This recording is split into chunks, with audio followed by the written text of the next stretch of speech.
Welcome to another episode of The Course Life. My name is Angel Santos, and I am a course and marketing coach, and the host of the Course Life podcast and show. And I'm really excited about today's episode. And hello for the persons joining us so far.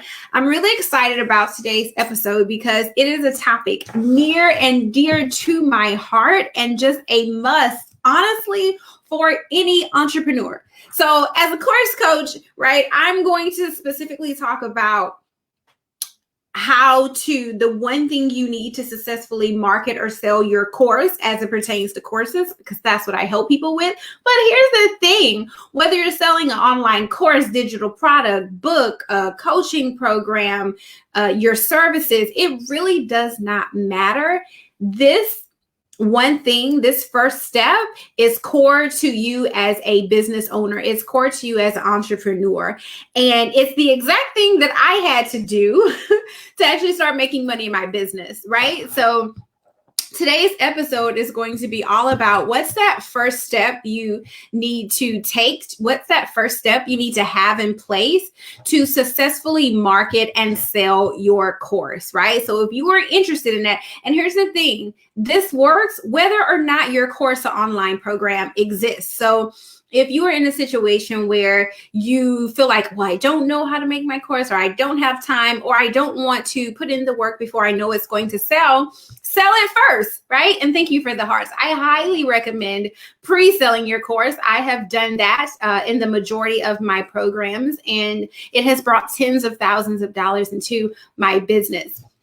So if you're interested in what's the first step? Okay. What's the first step in successfully marketing and selling your course or online program? Stick around because that is what I will be sharing with you in today's episode. And thank you, everyone joining us live. Thank you for the hearts. I appreciate you.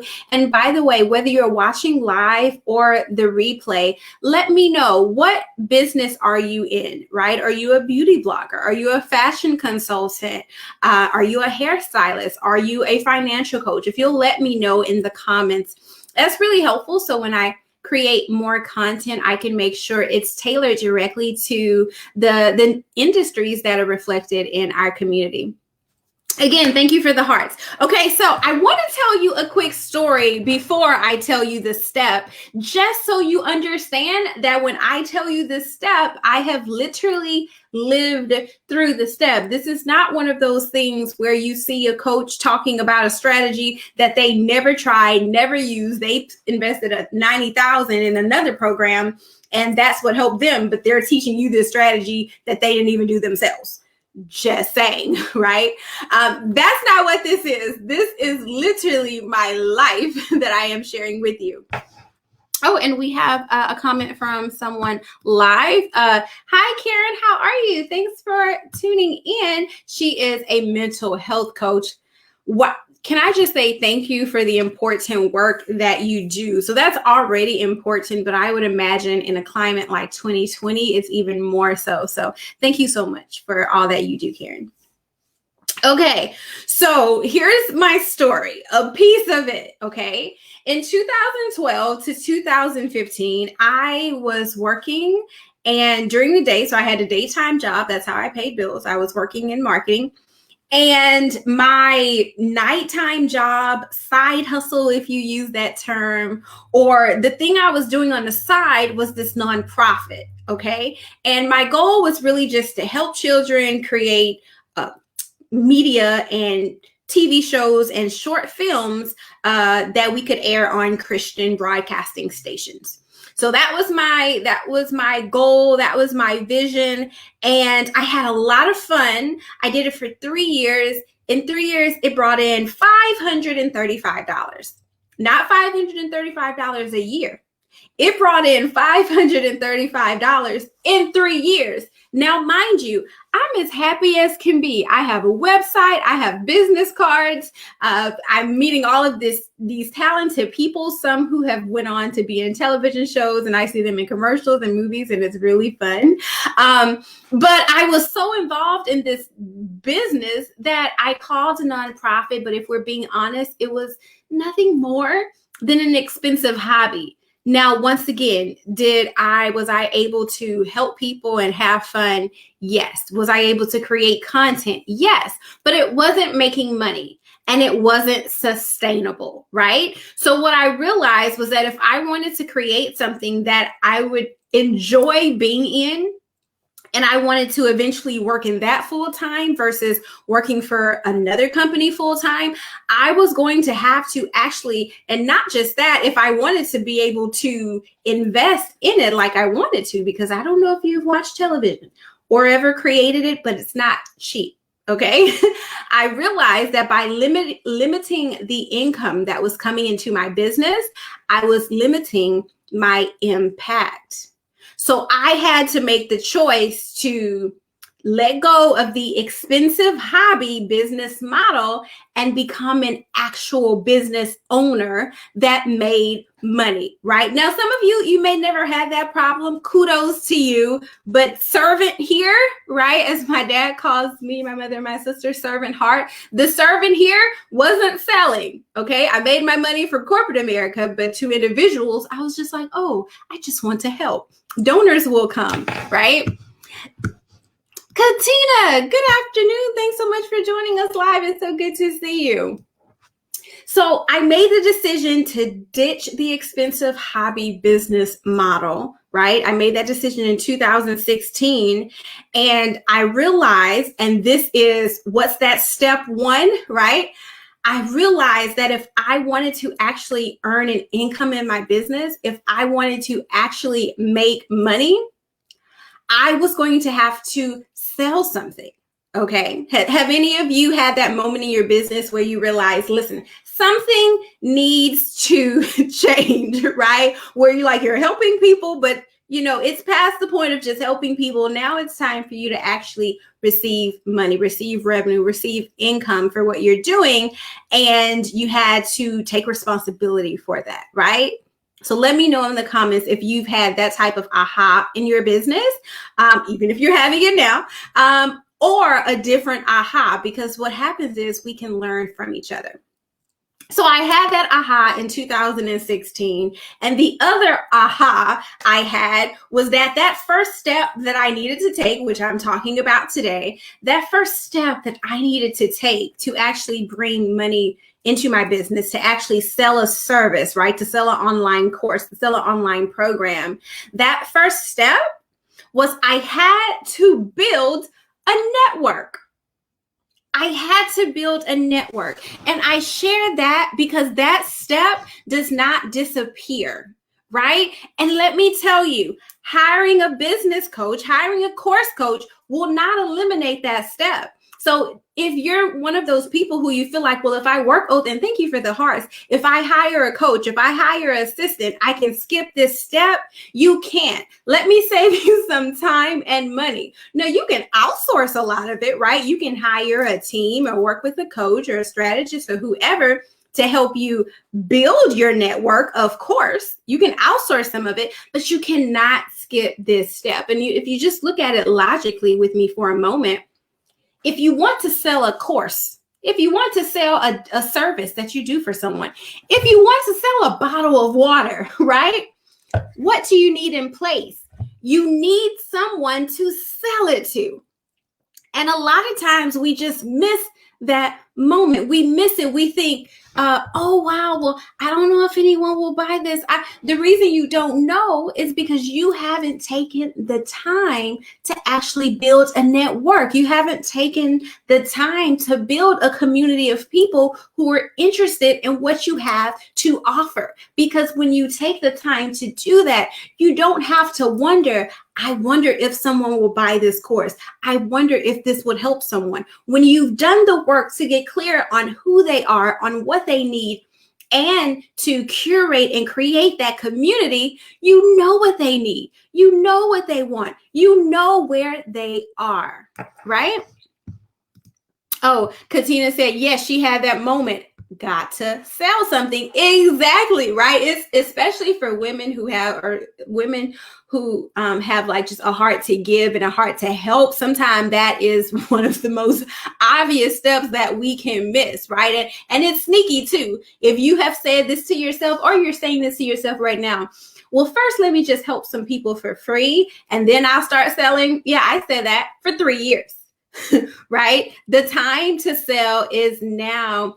Hello, Dee. How are you? And that's a gorgeous profile picture. That teal really pops off of your jacket. Thank you so much for joining us live. And once again, for those joining the replay, whether on Facebook or YouTube or Instagram, thank you so much for tuning in. So yeah, I had that revelation. I had the revelation of I actually have to create a network. So step one to getting your course, your online course program. And by the way, you can literally use this for anything, your book, etc. What's the first step in getting it sold? What's the first step in marketing it and selling it and being successful in it? Which being successful just means you're not just putting a post on Facebook and then wondering, why didn't anyone buy, right? The first step is building your network, building a community of people who are interested in what you have to offer. That doesn't mean you're just texting a bunch of people saying, hey, I have this. Are you interested? That's not what I'm saying. I'm saying you're putting in the work strategically to build relationships, right? Now, we go into detail on how to build that community in the academy, but I'm just saying in general, it's putting in the strategic effort to build relationships, build a community of people who are interested in what you have to offer. Now, there are 2 steps, okay? There are 2 crucial steps involved, or 2 parts, I should say, involved in this step, right? This step of building your network. And by the way, let me just talk about this point a little bit more. So this is why I took the time in 2016 to build my network, because I realized I didn't know anybody. Okay. And I'm grateful that I had the understanding to know that my mom and the members of my sanctuary that I attend, right? The members the friends I have from college, I was not going to just call each of them and text them, hey, I have this product. Would you like to buy it? Hey, I can help you start a business. Would you like it? Like, that is not marketing. That is lazy work. That I'm just going to be honest with you because I care. That is lazy work. For all of you or anybody you see who's saying strangers support you more than your family and friends, that's not true. It's on us as the entrepreneur to actually do the work and find who is our ideal client, right? Who can we serve? Who actually wants what we have to offer? That is what marketing is all about. Marketing is not just finding the nearest person, right? And trying to manipulate them or message them or DM and convince them into buying our product. And then you wonder why you get blocked or people like never respond, because you're not actually putting in the work. Does that make sense? I don't want to ruffle any feathers. Actually, I don't mind if I ruffle feathers, but I really want you to understand that marketing is both probably easier and maybe a bit harder in the beginning, just because you don't know what all you're doing, right? Marketing is all about perfecting a recipe that draws people to you naturally, and they're excited to sign up for what you have, right? Okay, just going to address some of the comments. Katina, yes, having a servant's heart can definitely have a downfall when it comes to making money in your business. Exactly, right? If you allow it to be. Oh, Dee said, thank you. You're welcome. Exactly. And that's why one of my favorite servants is Joseph from the Old Testament. Okay, so just quick recap of Joseph. Went through a lot. Was shown part of who he would come to be by God at a very young age. And he never let anything he went through deter that vision that he had of who he was and who he would be, right? So later in his life, as a full-grown adult, he was basically just under Pharaoh. So very high influence type person, right? A lot of power, a lot of wealth, and there's a famine going on. And here's the thing, God did not tell Joseph to tell Pharaoh, listen, just share your food with the people and I will bless you. He could have, But he didn't. He told Joseph, if they don't have food, they can bring you money. They're out of money, they can bring you grain. They're out of grain, you can own their land. Just saying. So a lot of times we can, as believers, because I'm a Christian, a lot of times, sometimes as believers, we can, maybe we're taught this, or we can, in our back of our heads, we can just have this false belief that as a Christian or as a servant, you can't charge people to help them. That's false. That's not biblical. There are people throughout the whole Bible who was charging. Joseph was charging in a famine. People were starving. Okay. If that was okay, surely you charging whatever you're charging for your course is okay, because the value that you're giving makes it fair, right? The people who you're serving are getting more than you're actually charging. Does that make sense? I just want to share that for any fellow servants, servant at heart, women like me who are watching. Katina said, yes, that makes a lot of sense. D, that's always a question I had. How do I go about building a community of my choosing targeted audience and getting them to invest in the product and services I offer outside of posting pictures, etc.? Yeah, that's a great question. So we go deeper into it in the academy, D, and I also covered in the book that it's coming, everyone. I go deeper into it in the book, but I will share, and thank you for sharing that, Dee. I will share the first two parts of it, okay? So the first two parts of building that community, you have to be willing to do two things, okay? The first one is this, keeping it low key. And for those of you who are listening to the podcast version of this, the audio, I'm actually holding up a sticky note that says, get visible. You have to be willing to get visible. Pre-2016, you can go on my Facebook and check. I was not on Facebook anymore. I was on Facebook when I first enrolled in college. And then when parents got on, I was like, you know what? This is a little too much for me. And I got off. But then what I realized was just having business cards and a website was not enough. I realized I needed to create relationships with people. So I got on Facebook in February 2016. My first photo on Facebook was of an avatar. I was doing my best to stay hidden, but still use the internet, but it didn't work because people wouldn't add me. Even women wouldn't add me because they just saw avatar and they thought I was, I don't know, someone odd. So in, I think, January 2017, I uploaded my first photo. So for those of you who are like, oh, wow, you're so visible, you stay doing this, you do videos, you know why? Because I had to make a decision that I was going to get visible. I didn't get visible because it was comfortable. I didn't get visible because I wasn't scared. I didn't get visible because I was so confident. I got visible because that's what it took. And I was committed to my vision. I believed in the product and the services that I had. I believed in my mission to help women. I believed in my mission and my ability to help it become easier for women to create their online businesses and market them, right? So you have to be willing to get visible. So ask yourself, and if you don't mind, share in the comments whether you're watching live or the replay. Have you gotten and stayed visible? Or are you in hiding? Because here's the thing, even with all the knowledge I have, if I don't make sure that I'm intentional, I can still go into that hidden mode. I can. So I have to say, you're going to go live this day, and this day. You're going to talk about this, right? I have to, with all of the almost 20 years at this point of marketing knowledge I have, and specifically 4 years of just straight entrepreneur marketing, but all 16 plus of marketing in general, I still have to tell myself, get and stay visible. So ask yourself, have you gotten visible, right? Do people know who you are? And do they know what you do? And do they know what you stand for? If you can say yes, then you've gotten visible. If you say no, then you have not gotten visible.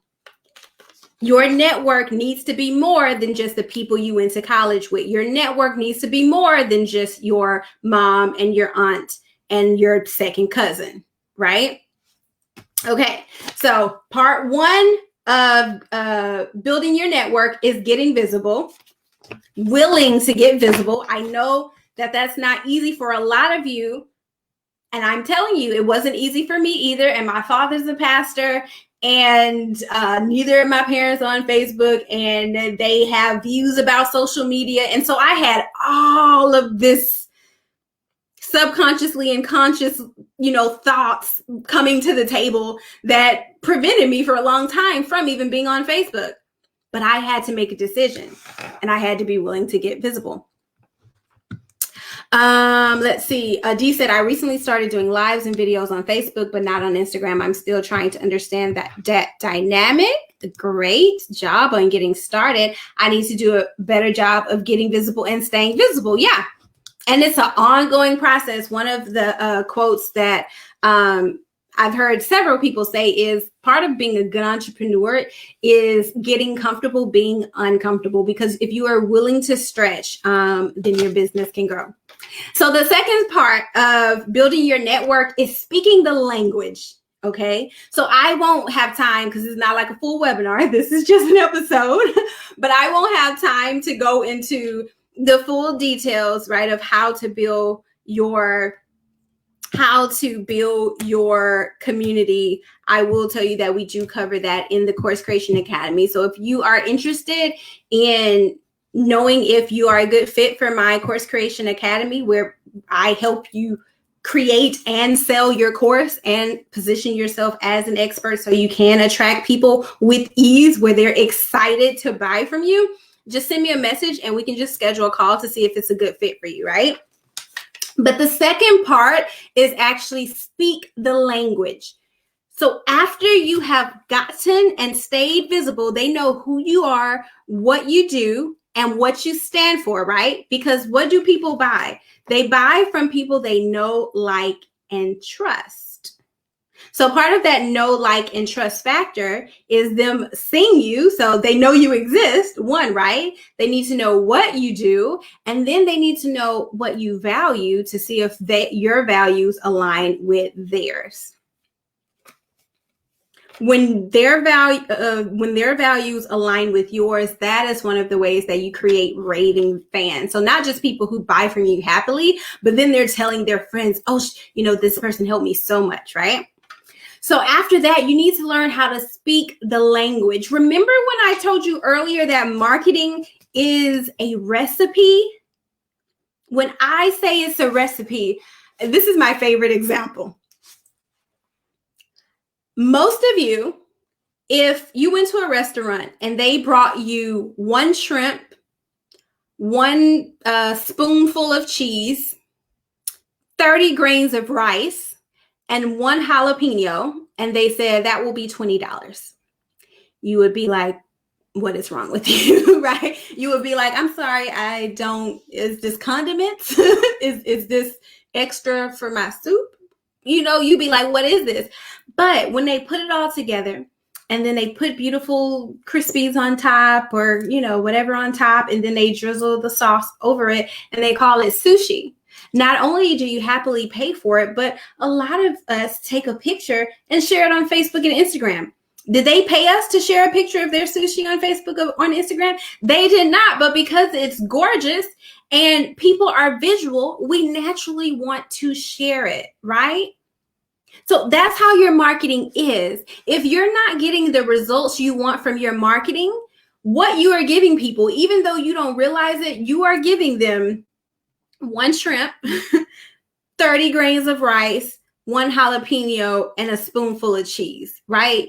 So you're giving them what they are needing, right? They need to eat. They need the sushi to eat, but you're not giving them what they want, right? What they want is sushi.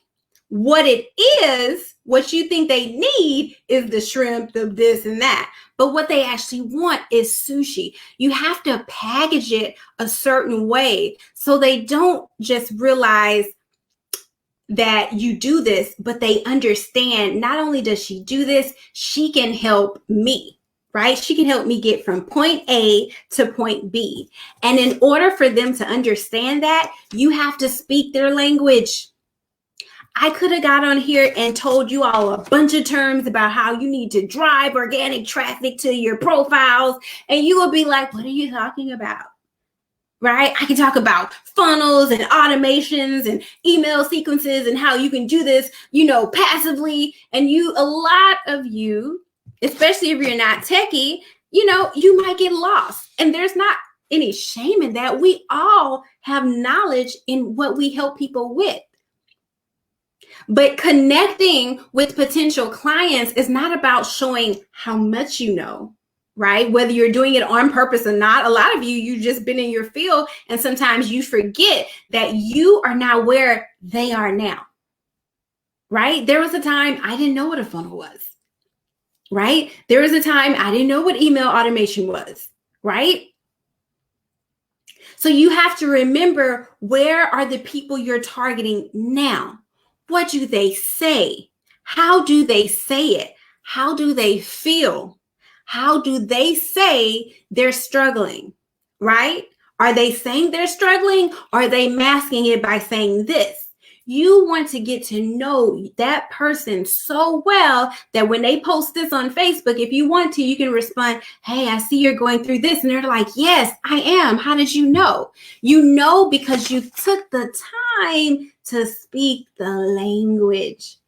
And when you combine those, I'm telling you, marketing is both easier and harder than you think. It's easier because once you master the recipe, and when you have help mastering it, right? When you have the right strategy, the results come in. It's harder because most people don't want to put in the work to learn, right? Who is that person? How do I get and stay visible to that person, right? How do I learn to speak the language of that person? Most people don't want to do the work. They don't want to slow down long enough to do the work. They don't want to invest the time or money or effort that it takes. And that's why they have so many questions of, what do I do? What do I do? What do I do? Right? So like I said, if you have, if this is something that is an issue for you, if this is something that you want help with, just PM me and I'd be happy to schedule a call to see if you're a good fit for the Academy or another resource that I may have for you. Does anyone have any questions though about what we covered? Who's live? Let's see.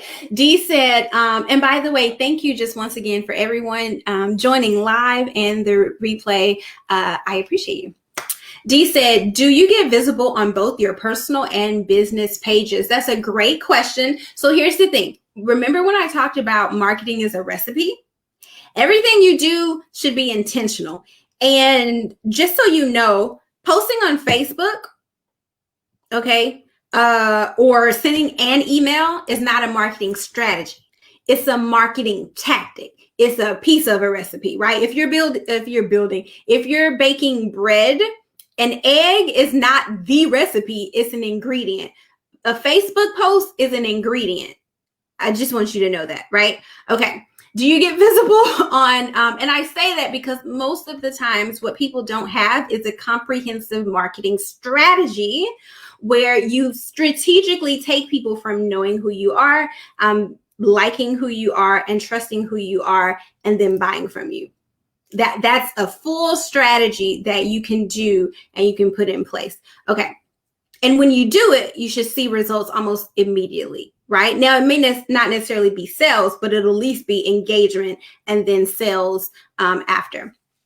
Do you get visible on both your personal and business pages? Yes, in different ways. So right now I'm broadcasting to my business page on Facebook and my Facebook group. I am not broadcasting to my personal page because I want my personal page to stay personal. Facebook is actually against the terms of use on Facebook to sell from your personal page. People do it every day. If you're doing it and it's working for you, I'm not telling you to stop. I'm just telling you, you could get your Facebook personal page shut down from doing that. And I don't do it. I did it more so in the beginning because it can take time to drive traffic to your business page, right? So I did do it more in the beginning, but very rarely do I do that now. Great question. And by the way, if you're doing it, it's definitely a shorter term strategy because even just for, I don't want to use the word scale. So what happens is when you are ready to invest in Facebook ads, those only work from your business page, not your personal page, right? Okay. Hey, Amanda, how are you? How's your course coming? The challenge is over. And for those who did not move on to the academy, I'm like, how's it going? You got off to a great start, but I also want to see completed courses. Dee says, and how are you, Amanda, by the way? Dee, I'm very interested in talking to you more in this regard. Definitely will be sending you a message. Yes, please do. It's the presentation. Oh yeah, sushi. Exactly. It's the packaging. It's the packaging. I did a example the other week. I don't have the shopping bags in here, but I was saying, like, you know, if your friend, right, says like, hey, I know you needed a phone, so here you go, right? You don't get me wrong. If it's a phone, you might be like, oh wow, thanks. Right, because it's a phone. But if they brought you a brand new box phone and a bunch of box cases, and they brought you a new purse and shoes and an outfit, and they rung your doorbell, and they had you know, maybe a few of your friends outside, and they had a catered lunch, and they showed up to your door and they said, hey, we know you've been going through lately. We know you've been furloughed and it's been really stressful on you. We just wanted to make your day because you deserve it, right? That it's the same thing, right? One was like, here's a phone. Oh, you need a phone? Here you go. You can have this one. You can have my old phone, right? It's not that the thing changed, but how you package it can cause someone to feel so special, can cause someone to feel so supported, right? It makes a difference. Presentation matters. Think about when you go to a restaurant and they put things sloppily on your plate versus when you go to a restaurant and, you know, it's just so gorgeous, right? Even if it doesn't taste good, you may not be the happiest, but you can at least appreciate the aesthetics. So your marketing is packaging, right? And here's the thing, it's not just about pretty, right? Yes, it's pretty, but pretty to your people, right? My ideal person can be different from the person who's really excited to work with you. And so that's why I talk about the recipe and about speaking the language, because so often people may start to get visible, and because they don't have a strategy or understand how marketing strategy works, they may say, oh, well, someone's going live, let me go live. Well, someone's posting quotes, let me post a quote. Someone's posting selfies, let me post selfies. But when you don't understand the strategy behind it, you won't have the same results that that person is getting, right? All righty, let's see. Oh, Dee said exactly. All right, ladies, thank you so much. Katina, Dee, Amanda, everyone who joined live. Thank you also again to everyone who is watching the replay or listening to the podcast. So once again, my name is Angel Santos. I am a course and marketing coach for women. And just a kind of a quick recap, right? I was making $535 in 3 years. And in the last 4 years, I gratefully and enthusiastically tell you that I went from, in my own business, making $535 to making $100,000 in under 4 years, because I was willing to do that first step. I mean, there's been other steps along the way, but that first step is I was willing to build a network. I was willing to build a community of both people that I know and see as collaborators, but also people that I see as potential clients. And 2 parts of that was getting visible and learning how to speak their language. So like I said, if you're interested in getting further support in becoming, in building your network, in getting visible and speaking the language of your people, just send me a message. Thank you everyone for watching and have a great day. Bye.